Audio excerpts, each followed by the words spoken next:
Bonjour et bienvenue à la deuxième capsule de notre première séance sur les concepts clés du marketing. Dans la capsule précédente, nous avons appris que le marketing cherche à créer et maintenir un lien entre l'entreprise et le marché en satisfaisant les besoins des consommateurs de façon rentable. Nous poursuivons maintenant notre étude des concepts clés du marketing en examinant de plus près le marché afin de comprendre les notions de besoin, de désir et de demande. Mais avant de traiter de ces notions, il est utile de reconnaître qu'il existe plus d'un type de marché. Dans ce cours, nous nous intéressons principalement au marché des biens de consommation, c'est-à-dire le marché des consommateurs finaux, comme vous et moi. Ce marché comprend l'ensemble des achats des consommateurs finaux sous différentes formes, comme les biens de consommation courante, les biens durables et les services. Mais les entreprises desservent aussi parfois des marchés composés d'autres entreprises ou organismes, à savoir le marché d'affaires, le marché de la distribution et le marché de l'État. Bien que certaines des notions abordées dans ce cours puissent s'appliquer à ces autres types de marchés, il est nécessaire de réaliser qu'ils ont leurs propres caractéristiques qui exigent une approche marketing particulière que l'on nomme le marketing inter-entreprise. En se concentrant sur le marché des biens de consommation, tentons maintenant de distinguer les notions de besoin, de désir et de demande. Un besoin est essentiellement un problème que le consommateur ressent et pour lequel il cherche une solution. Autrement dit, le consommateur souhaite accomplir une tâche et se tourne vers les entreprises pour trouver une façon d'accomplir cette tâche. La pyramide des besoins de Maslow propose une façon simple d'identifier les grands types de besoins que peuvent ressentir les consommateurs. Cette pyramide suggère qu'il existe 5 catégories de besoins. À la base de la pyramide, on retrouve les besoins physiologiques, qui sont des besoins primaires directement liés à la survie de la personne, comme la faim, la soif et le sommeil. Vient ensuite le besoin de sécurité, qui correspond au besoin de se protéger contre différentes menaces, qu'elles soient physiques, physiologiques ou morales. Le besoin d'appartenance relève quant à lui de la dimension sociale du consommateur. Il exprime le besoin de se sentir accepté par d'autres personnes, d'être aimé, d'établir des relations et d'appartenir à des groupes. Le besoin d'estime est également de nature sociale, mais il porte sur le besoin de se distinguer favorablement des autres, de se sentir reconnu et apprécié par les autres. Enfin, le besoin de réalisation de soi parle du besoin de s'accomplir et de s'épanouir comme personne, de mettre en valeur son plein potentiel personnel. La typologie de Maslow nous donne donc une bonne vue d'ensemble des types de besoins que le consommateur peut chercher à assouvir. Mais pour mieux comprendre un besoin précis, il est utile d'en analyser les dimensions.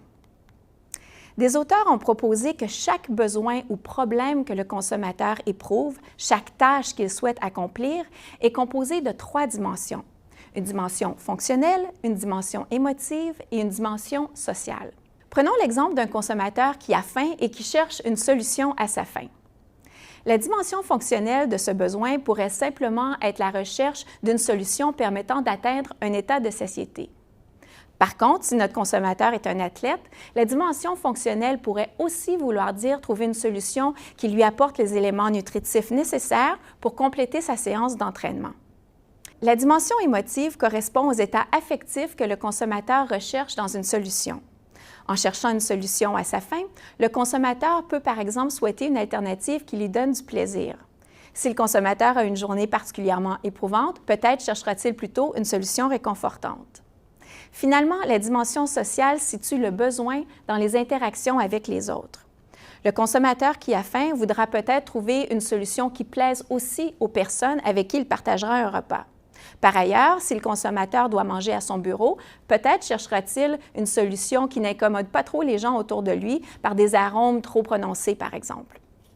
Chaque besoin est donc caractérisé par une configuration particulière de dimensions fonctionnelles, sociales et émotives qui peuvent varier d'un consommateur à l'autre et d'une situation à l'autre. Pour le responsable du marketing, il est impératif de comprendre les besoins du consommateur afin de les satisfaire. En décortiquant le besoin pour analyser ses dimensions fonctionnelles, émotives et sociales, on obtient donc une compréhension beaucoup plus fine qui nous permet éventuellement de développer une offre mieux adaptée. Tout besoin, quel qu'il soit, peut être satisfait d'une multitude de façons. Par exemple, un besoin physiologique comme la faim peut être satisfait par un repas cuisiné à la maison, par un repas de type restauration rapide ou par un restaurant de type 3 étoiles. Il peut être satisfait par un repas constitué de viande ou complètement végétarien, etc. De même, un besoin plus complexe comme la réalisation de soi peut être satisfait de multiples façons. Certains se tourneront vers des livres de croissance personnelle, d'autres choisiront le dépassement physique en tentant d'escalader l'Everest, et d'autres encore s'inscriront à un cours universitaire sur un sujet qui les passionne. Le moyen privilégié par un consommateur pour satisfaire un besoin est un désir. Les désirs sont fortement influencés par l'environnement du consommateur et par son expérience antérieure. On observe par exemple que des traditions culinaires très variées à travers différentes cultures dictent des façons privilégiées de satisfaire la faim. Le marketing joue aussi un rôle important pour proposer aux consommateurs des façons particulières de satisfaire leurs besoins, pour influencer la façon dont ils choisiront d'accomplir une tâche. Examinons enfin le concept de demande. La demande implique la présence d'un désir, donc l'identification de moyens de répondre à un besoin et de la capacité d'agir pour assouvir ce désir. Ainsi, plusieurs consommateurs ont le désir de se procurer des objets de luxe, mais un groupe beaucoup plus petit a les moyens de le faire. C'est ce groupe qui représente la demande pour les produits de luxe. La demande réelle et la demande à l'entreprise sont des termes synonymes qui correspondent au volume d'affaires réalisé par une entreprise à un moment précis. Le marketing cherche à augmenter la demande réelle de deux façons. Premièrement, on peut tenter d'aller chercher une plus grande part de la demande du marché, ce qui consiste à amener des clients des entreprises concurrentes à acheter notre produit.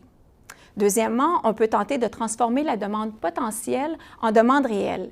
Il s'agit ici de convaincre les consommateurs qui n'achètent pas présentement le produit de le faire.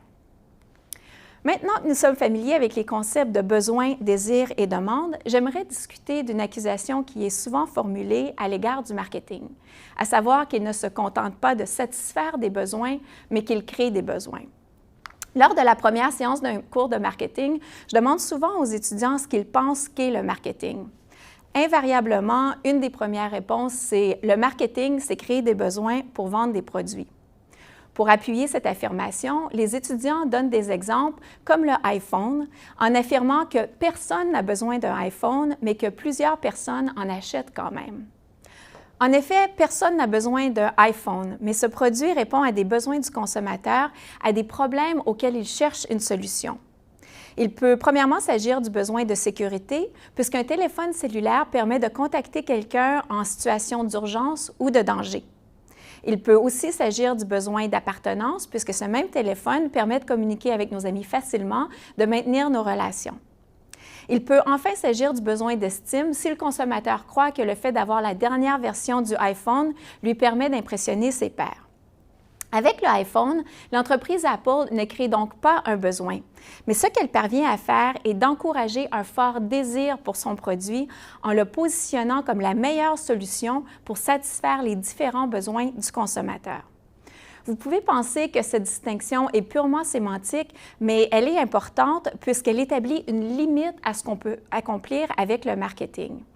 On peut certes persuader les consommateurs de satisfaire leurs besoins d'une certaine façon, mais on ne peut pas créer les besoins eux-mêmes. Ceci dit, même si le marketing ne peut pas créer de besoins, il peut certainement amener les consommateurs à valoriser certaines dimensions de leurs besoins.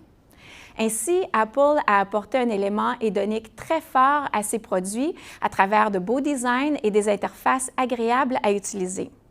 Ces efforts ont contribué à faire en sorte qu'aujourd'hui, lorsque les consommateurs cherchent une solution à leurs problèmes de communication, beaucoup d'entre eux souhaitent que cette solution réponde à une dimension affective en leur apportant un plaisir d'utilisation. Donc, le marketing ne crée pas des besoins, mais il peut très bien contribuer à donner forme à des besoins existants. Notez par ailleurs que la distinction entre besoin et désir n'exonère pas le marketing de sa responsabilité face aux conséquences de susciter de forts désirs dans le marché. Des études suggèrent par exemple que le marketing contribue parfois à promouvoir des valeurs comme le matérialisme en encourageant les individus à trouver solution à leurs besoins dans le marché. Une autre question éthique se situe au niveau de la demande. Rappelons-nous que la demande est un désir appuyé par un pouvoir d'achat. Bien que les entreprises ne puissent pas influencer le pouvoir d'achat des consommateurs, elles peuvent très bien faciliter l'accès à l'achat à travers leur politique de prix. Pensons ici aux offres d'achat sans intérêt sur de très longues périodes qui sont susceptibles d'encourager certains consommateurs à acheter davantage que ce qu'ils peuvent réellement se permettre. Dans la capsule précédente, nous avons parlé de la responsabilité pour le marketing de créer de la valeur pour la société en général, un objectif qui s'inscrit dans la responsabilité sociale et environnementale des entreprises. Il est donc important pour les gestionnaires de marketing d'être conscients de l'impact de promouvoir certains désirs et de stimuler la demande, et ce, même s'ils ne créent pas de besoin. Vous devriez maintenant être en mesure d'identifier les différents types de marchés et de distinguer les concepts de besoin, désir et demande. Dans la prochaine capsule, nous explorerons comment l'entreprise répond à la demande à travers l'offre au marché. À bientôt!